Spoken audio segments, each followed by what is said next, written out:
안녕하세요. 나라말씀 국어학원 김도기 선생님입니다. 반갑습니다. 오늘은 미래엔 교과서 온라인 내신 대비 두 번째 시간이죠. 6단원 옛노래 3편 중에서 지난 시간에는 제망매가를 좀 학습을 했고요. 이번 시간에는 시조 2편을 좀 배우는 시간을 가져보도록 하겠습니다. 이 영역에서는 학습 목표가 한 3가지 정도 되는데요. 첫 번째 하나는 이 시조의 갈래상의 어떤 특징에 대해서 좀 숙지를 하셔야 될 것 같고요. 두 번째는 바로 이 성산문의 시조에서는 이 시적 화자의 태도에 대해서 좀 완벽한 어떤 학습을 좀 하셔야 될 것 같습니다. 그리고 마지막으로 황진이의 시조에서는 이 표현상의 어떤 특징, 이것을 위주로 좀 학습을 하시면 이번 내신 대비를 좀 대비하는 데 있어서 좀 도움이 되지 않을까 싶네요. 자, 그러면 먼저 이 시조에 대한 어떤 형식적인 갈래상의 어떤 특징에 대해서 먼저 말씀을 좀 드리고, 그리고 작품, 각각의 작품에 대해서 살펴보는 시간을 가져보도록 하겠습니다. 자, 시조는 이렇게 3장으로 되어 있습니다. 그래서 첫 번째 1행이라고도 할 수 있죠. 현대시에서는 1행을 초장이라고 하고, 두 번째 행을 중장, 마지막 행을 종장이라고 합니다. 그래서 이 초장, 중장, 종장 3장으로 되어 있고 3장 6구 6개의 구절로 되어 있는데요.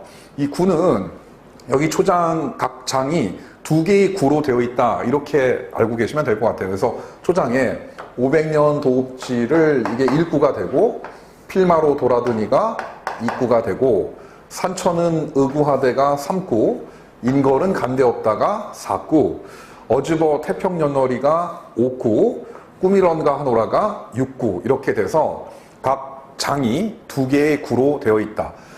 그 다음에 이 3장 6구 45자 내외가 되고요.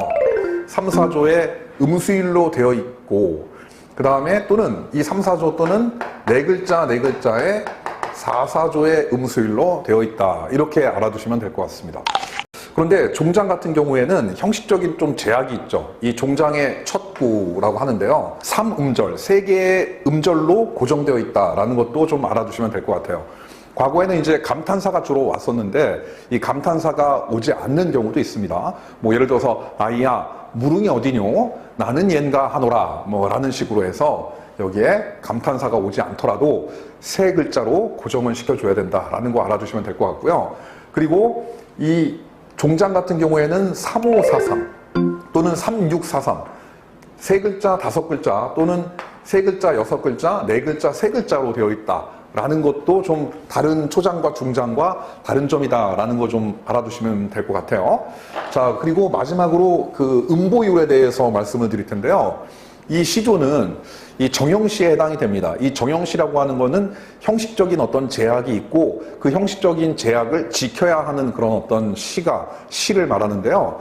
거기다가 이 정형시는 또 이 정형시인 시조는 외형률, 겉으로 드러난 운율이 있어요. 그래서 그 외형률이 첫 번째가 우리가 아까 살펴봤듯이 3글자 4글자나 4글자 4글자의 글자 수를 규칙적으로 반복해서 운율감을 형성하는 음수율이 있고요. 그 다음에 한 가지가 바로 사음보가 되겠습니다. 이 음보라고 하는 것은 단순하게 어절로 생각하시면 안 되고요. 뭐 한 호흡에 읽는 어떤 소리의 마디 또는 소리의 보폭이라는 뜻도 지니고 있거든요. 그래서 소리의 발자국이다라고 이렇게 기억을 하시면 될 것 같아요. 그래서 예를 들어서 500년 도읍지를 필마로 돌아드니가 사음보로 되어 있는데 이것을 이제 한음보로 읽어버리는 게 아니고 저처럼 500년 도읍지를 필마로 돌아드니 이런 식으로 해서 한 호흡에 한 마디를 이렇게 읽어주는 거죠. 그래서 그것이 바로 사음보가 되겠고, 이 사음보는 초장, 중장, 종장이 모두 나타나고 있다라는 거 이렇게 좀 알아두시면 될 것 같습니다. 자, 이렇게 해서 시조의 기본적인 특성을 좀 살펴봤고요. 다음으로는 이제 시조의 어떤 종류에 대해서 좀 살펴보고 작품으로 이제 가도록 하겠습니다. 그래서 이 시조는 크게 평시조가 있고요. 이 평시조는 방금 우리가 살펴본 것처럼 시조의 어떤 기본 형식 3장 6구 45자 내외, 그 다음에 3, 4조의 음수율과 사음보의 음보율을 지니고 있고, 종장의 첫 3음절로 고정시키고, 그리고 뭐 종장은 3글자, 5글자, 4글자, 3글자의 어떤 음수율을 지킨다라고 하는 어떤 부분들이 이 평시조의 특징이고요. 그리고 두 번째 어시조는 초장과 중장 가운데 어느 한 장이 평시조보다 1음보 정도 더 길어진 시조다라고 해서요. 지금 이렇게 보면 초장 4음보, 중장 4음보, 종장이 4음보인데 여기 이제 1음보가 초장에 추가가 되거나 또는 중장의 1음보가 추가가 되는 경우 어시조라고 한다라는 거죠. 근데 이 어시조 같은 경우에는 우리 고1, 고2 과정에 국어나 문학교과서에는 좀 나오지 않습니다. 그래서 참고만 하시고요. 그리고 세 번째 사설시조 같은 경우에는 초장과 중장이 제한 없이 길어지고 또는 이제 대체로 중장이 길어지는데 대체적으로 보면 우리 고등학교 과정에서 배우는 사설시조는 중장이 4음보가 아니라 더 길어지는 어떤 내용으로 되어 있습니다. 물론 초장도 더 길어질 수도 있고 중장도 길어질 수 있는 거예요. 자, 그렇게 좀 알아두시면 되겠고, 뭐 참고로 두 구 이상이 각각 그 글자 수가 10자 이상 파격을 이룬다. 뭐 그러니까 이걸 우리가 한 구라고 하지 않았습니까? 이 한 구가 세 글자, 네 글자, 일곱 글자나 사사조 같은 경우는 8글자인데 이 한 구가 10자 이상으로 이렇게 길어지는 것을 우리가 사서시조라고 한다라는 것도 참고하시면 될 것 같습니다. 마지막으로 이제 연시조는 이 평시조가 한 개의 초장, 중장, 종장의 한 연으로 되어 있는데 두 연 이상으로 이렇게 쓰여진 그런 어떤 시조를 우리가 연시조다라고 하고요. 이 연시조 같은 경우에는 하나의 주제로 이렇게 묶여 있는 거고요. 유기적인 어떤 내용적인 관련성이 맺어져 있는 어떤 시조다라고 이렇게 알아주시면 될 것 같습니다. 자, 그러면 이제 본문학습, 이 성산문의 시조와 황진이의 시조를 살펴보는 시간을 가져보도록 하겠습니다. 자, 그럼 성산문의 시조를 살펴보도록 하겠습니다. 이 성산문 이부는 조선 전기의 문신이고요. 수양대군이죠. 나중에 이제 세조가 되는데 이 세조가 이 단종, 자기의 조카인 단종을 폐위시키는 계유정난을 좀 일으켰지 않습니까? 그래서 이 계유정난을 통해서 이 수양대군이 세조가 되는데 이때 이 폐위된 단종의 복위를 노리면서 6명의 충신들이 이렇게 수양대군을 제거할 그런 어떤 모의를 했는데 그것이 발각돼서 이렇게 돌아가신 그런 6분의 사육신 중에 한 분이다라고 좀 알아두시면 되겠고요.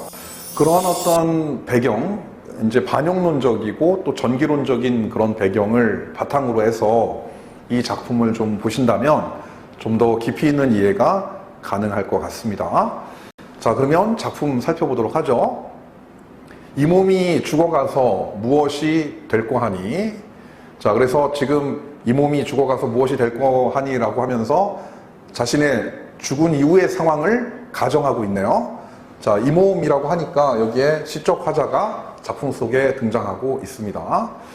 자, 그리고 형식적인 시조의 갈래상의 어떤 특징을 또 여기에 적용 한번 해보면 이게 바로 이제 초장이 되는 거죠. 이 초장을 봤더니 이 몸이 죽어가서 무엇이 될꼬 하니 하면서 읽고 그리고 읽고가 세 글자, 네 글자, 세 글자, 네 글자에 3, 4조를 이렇게 지키고 있네요. 그리고 이 몸이 죽어가서 읽구가 이음보, 읽구가 무엇이 될꼬 하니 해서 이음보에서 4음보의 또 음보율을 보이고 있습니다. 그래서 4음보의 음보율과 3, 4조의 음수율이 보여지고 있네요. 자, 다음 중장으로 가도록 하죠. 복내산 제1봉에 낙낙장송 되어 있어.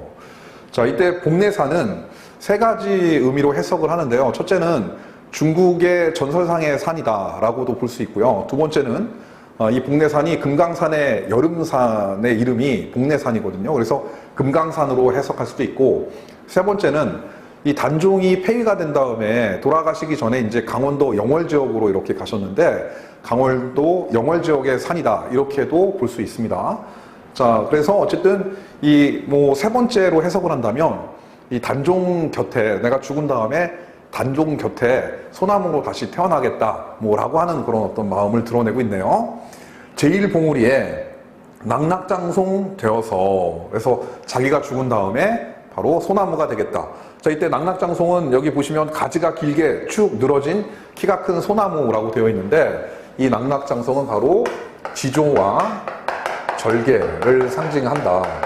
그리고 어떤 충성스러운 의로움, 충의를 상징한다라고 할 수 있고요. 참고로 여러분들 그 사군자라고 있죠. 그래서 매화, 난초, 국화, 죽. 그래서 매화, 난초, 국화, 대나무.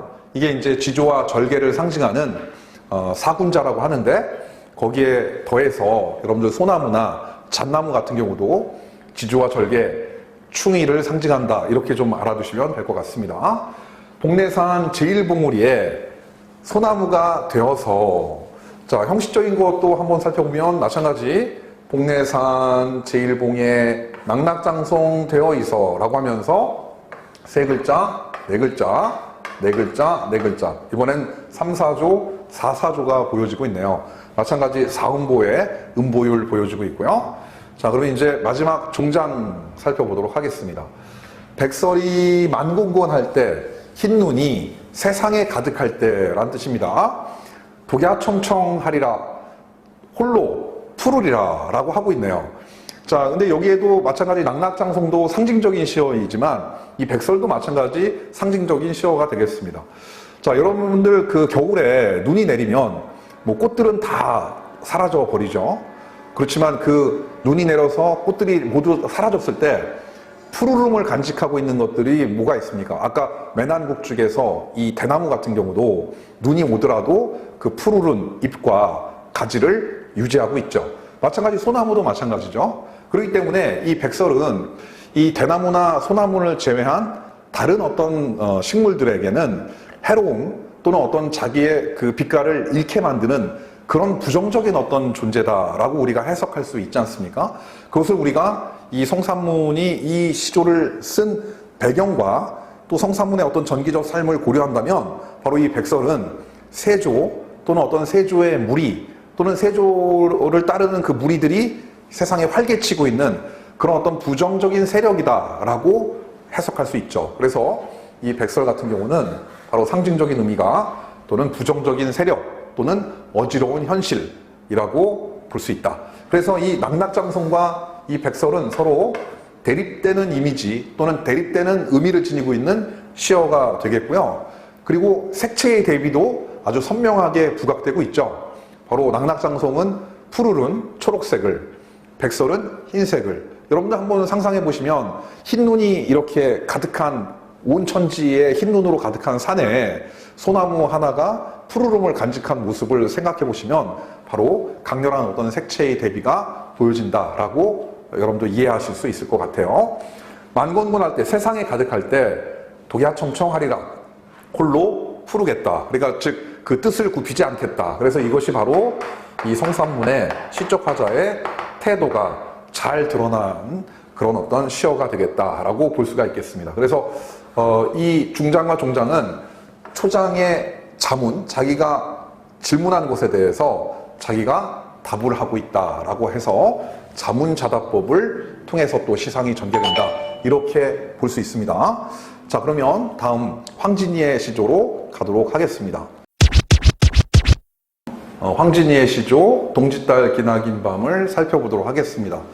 이 황진이 이분은 조선시대 기생입니다. 그런데 이제 참고로 여러분들 우리 조선시대 기생들은 글도 잘 썼고요, 글씨도 또 잘 썼고, 그리고 음악도 잘 연주를 했고, 노래도 잘 불렀고, 또 악기 연주도 또 탁월해서 뭐 지금으로 따진다면 만능 엔터테이너다라고 이렇게 여러분들이 좀 알아두시면 될 것 같아요. 그러니까 일종의 예능인이었죠.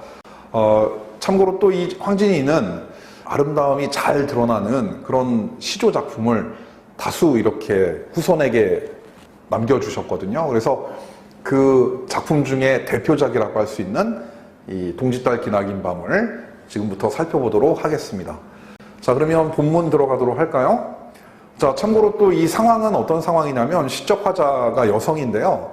이 여성이 사랑하는 임과 헤어지는 상황에서 그 외로운 밤을 이렇게 보내고 있는 상황이다 라는 걸 좀 참고로 생각하시면서 보시면 더 이해가 깊이 있게 될 것 같아요. 자, 가도록 하죠.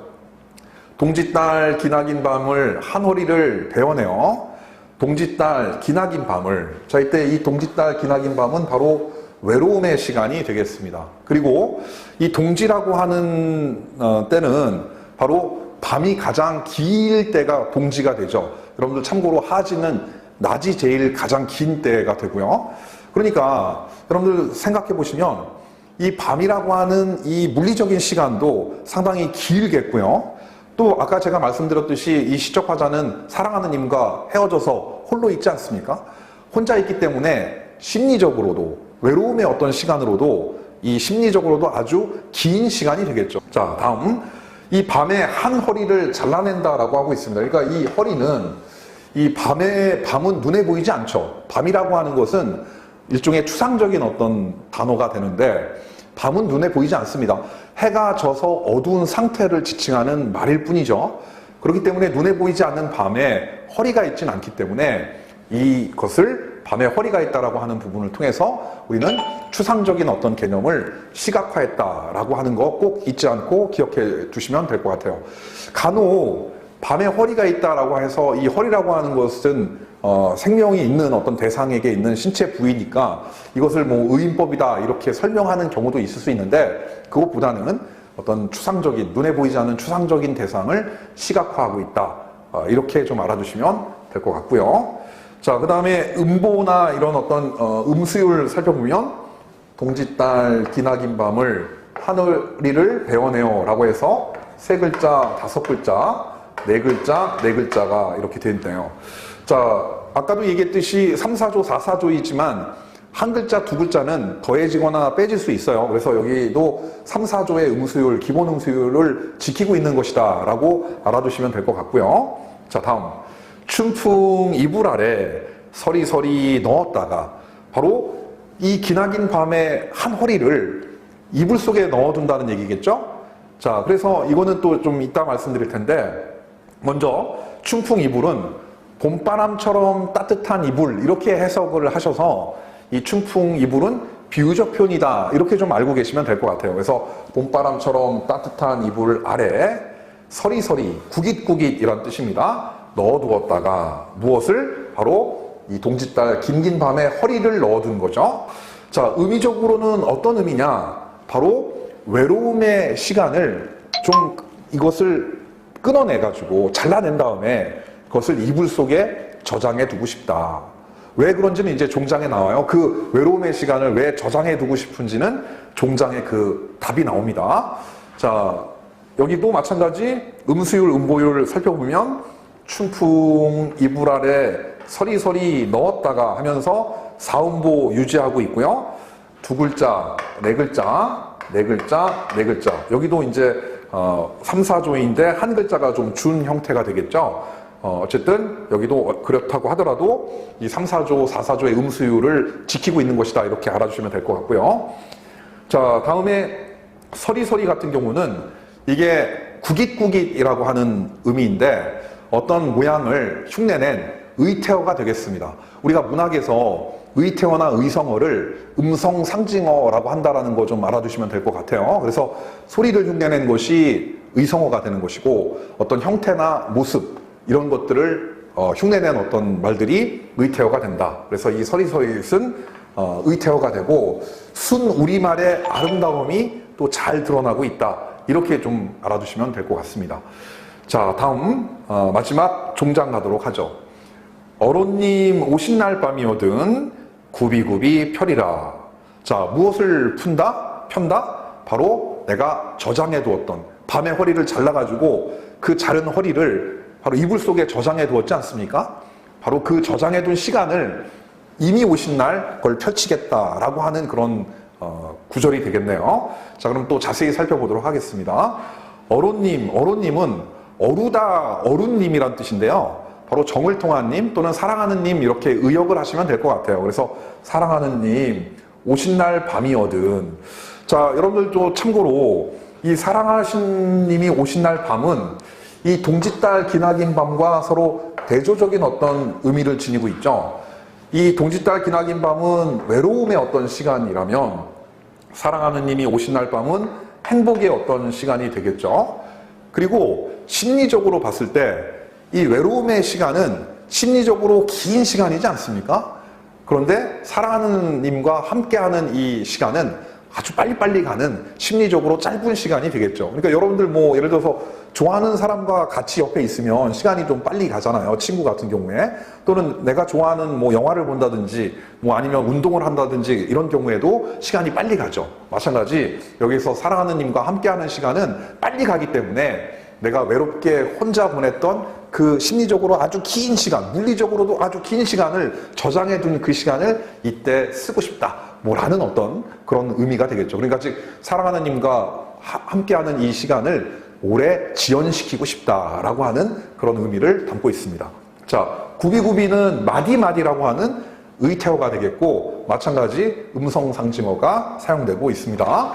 자, 이때 이제 어른님 오신 날 밤이어든 구비구비 펴리라가 이제 종장이 되는데요. 종장 한번 형식적인 특성 한번 구분해 보면 어른님 오신 날 밤이어든 구비구비 펴리라라고 하면서 사음보를 지키고 있죠. 그리고 세 글자, 7글자, 4글자, 세 글자에서 3543, 3643에서 아까도 얘기했지만 한두 글자는 더해질 수 있고 빼질 수 있습니다. 그래서 3543의 종장의 어떤 형식을 또 지키고 있다. 이렇게 보여지고요. 마지막으로 이 종장의 첫 음절이 3음절로 고정된 어떤 모습도 보여지고 있어서 기본적인 평시조의 형식적인 어떤 특성을 유지하고 있는 그런 작품이다라고 할 수가 있습니다. 자, 이렇게 해서 오늘 이 옛노래 3편 중에 시조 2편을 좀 살펴봤습니다. 여러분들이 오늘 배운 거를 바탕으로 해서 좀 이번 2학기 중간고사에 내신에 좋은 성적이 좀 나오셨으면 하는 바람이고요. 그리고 다음에 우리 백성님의 남신우주 유동 박시봉방이라고 하는 현대시를 통해서 또 다시 만나 뵐 수 있도록 하겠습니다. 자, 오늘 끝까지 열심히 들어주셔서 고맙습니다.